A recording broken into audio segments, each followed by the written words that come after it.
दिन राहुल अपने शहर के पुराने मंदिर में जाता है, जहां उसकी मुलाकात एक लड़की आर्या से होती है। आर्या की बातें और उसकी आंखों में एक अजीब सा आकर्षण राहुल को तुरंत मोह लेता है। वह राहुल से कहती है कि वे दोनों पिछले जन्म में प्रेमी थे, लेकिन उनका मिलना किसी कारणवश अधूरा रह गया। राहुल उसकी बातों को पहले तो मजाक समझता है, लेकिन आर्या उसे उसके बचपन की कुछ बातें बताती है जो केवल राहुल जानता था। धीरे धीरे राहुल को यह एहसास होता है कि उसके जीवन में जो खालीपन है वह शायद उसके पिछले जन्म से जुड़े हैं। राहुल इस रहस्य से परेशान हो जाता है और अपनी दादी से इस बारे में बात करता है। दादी उसी बताती है कि कभी कभी पिछले जन्म के कर्म इस जन्म में भी हमारे जीवन पर असर डालते हैं। दादी उसे एक साधु राघव बाबा के बारे में बताती है जो पिछले जन्मों के रहस्यों को जानने में माहिर माने जाते हैं। राहुल आर्या दोनों राघव बाबा के पास जाते हैं। राघव बाबा उन्हें एक पुरानी गुफा में ले जाते हैं, जहाँ राहुल को अपने पिछले जन्म के टुकड़े टुकड़े यादें आने लगती है। वह देखता है कि वह एक राजकुमार था और आर्या एक साधारण लड़की थी जिससे उसे प्रेम था, परंतु समाज की सीमाओं और कुछ षड्यंत्रों के कारण उनकी प्रेम कहानी अधूरी रह गई थी। राहुल को पता चलता है कि उसके पिछले जन्म के दुश्मन आज भी उसकी जिंदगी में मौजूद है। यह दुश्मन कोई और नहीं बल्कि उसका बचपन का सबसे अच्छा दोस्त शुभम है। शुभम पिछले जन्म में भी उसे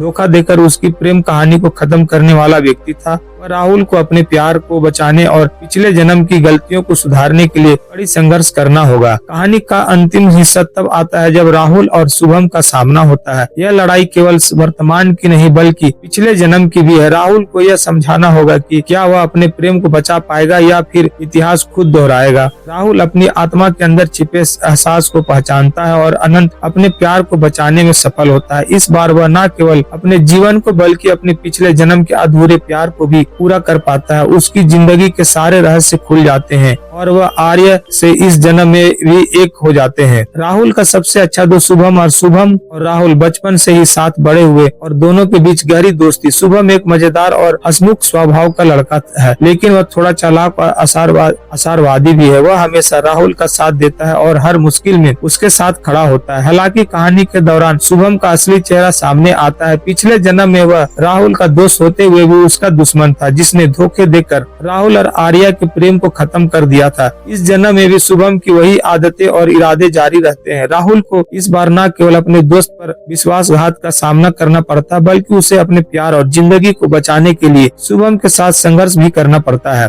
शुभम का किरदार कहानी में ट्विस्ट लाने का काम करता है, जो शुरुआत में एक सच्चा दोस्त लगता है लेकिन बाद में उसकी असलियत सामने आती है। राहुल की दादी एक पारंपरिक और अनुभव से भरी हुई महिला है जिनका नाम सावित्री देवी। सावित्री देवी पुरानी कहानियों और लोक कथाओं में गहरी विश्वास रखती। वह अक्सर राहुल को उसके बचपन में रहस्यमय और पुरानी घटनाओं की कहानी सुनाया करती थी, जिसमें पूर्ण जन्म कर्म और अतीत के जीवन के प्रभाव की बातें होती थी। उनके पास हमेशा कहानियों का खजाना होता है जो उनकी जिंदगी के अनुभव और पुरानी धार्मिक किताबों से भरी होती है। सावित्री देवी का मानना है कि इंसान के वर्तमान जीवन पर उसके पिछले जन्म के कर्मों का असर होता है। वह हमेशा राहुल से कहती थी, जो बीज हम पिछले जन्म में बोते हैं उसका फल इस जन्म में हमें मिलता है। यही सोच कहानी में महत्वपूर्ण भूमिका निभाती है। जब राहुल अपने जीवन में हो रही अजीबो घटनाओं से परेशान हो जाता है, जब राहुल आर्या से मिलता है और उसे अपने पिछले जन्म के बारे में पता चलता है, तो वह सबसे पहले अपनी दादी से सलाह लेता है। दादी उसे बताती है यह संभव है उसका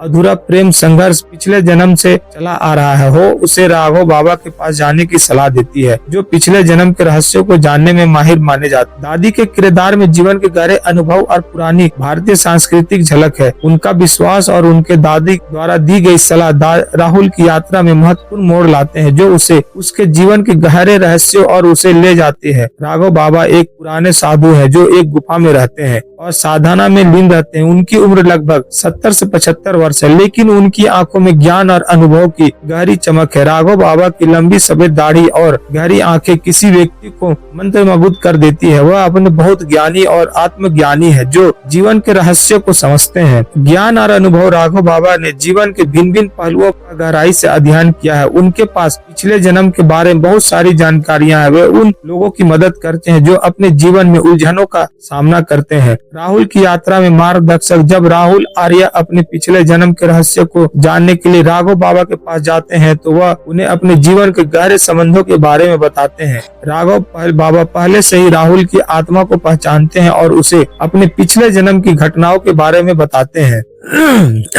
साधना और शक्ति। राघव बाबा की साधना उन्हें अद्भुत शक्तियों से समर्पण बनाती है। वे ध्यान और योग के माध्यम से अतीत और भविष्य को देख सकते हैं। जब राहुल अपने पिछले जन्म की यादें खो देता है, तब राघव बाबा उसे याद दिलाने में मदद करते हैं। पारिवारिक और सांसारिक मूल्य। राघव बाबा भारतीय सांस्कृतिक और परंपराओं के प्रति गहरा प्रेम रखते हैं। वे हमेशा सिखाते हैं कि हमें अपने कर्मों का फल भुगतना पड़ता है और हमें सच्चाई और न्याय के मार्ग पर चलना चाहिए। पूर्ण जन्म का रहस्य। राघव बाबा यह बताते हैं कि कैसे कभी कभी आत्माएं अपने अधूरे कर्मों को पूरा करने के लिए फिर से जन्म लेती है। उनका यह ज्ञान राहुल को उसके जीवन के संघर्ष और प्यार को समझाने में मदद करते हैं। जब राहुल अपने अतीत से जुड़ी रहस्यमयी घटनाओं के बारे में सोचता है, तो राघव बाबा उसे प्रेरित करते हैं कि वह अपने डर का सामना करे और अपने अतीत को समझने की कोशिश करे। वे उसे बताते हैं कि उसे अपने प्यार और अपने कर्मों के लिए लड़ाई करनी होगी, ताकि वह अपने पिछले गलतियों को सुधार सके। राघव बाबा के किरदार कहानी में एक महत्वपूर्ण मोड़ लाता है, जिससे राहुल को अपने जीवन का सच्चाई अर्थात समझने में मदद मिलती है। उनके मार्गदर्शन से राहुल अपने अतीत के रहस्यों और अपने प्यार को पाने के लिए संघर्ष करता है, जो कहानी का महत्वपूर्ण धारा बनती है। अगर वीडियो अच्छा लगा हो तो लाइक और सब्सक्राइब करें। धन्यवाद।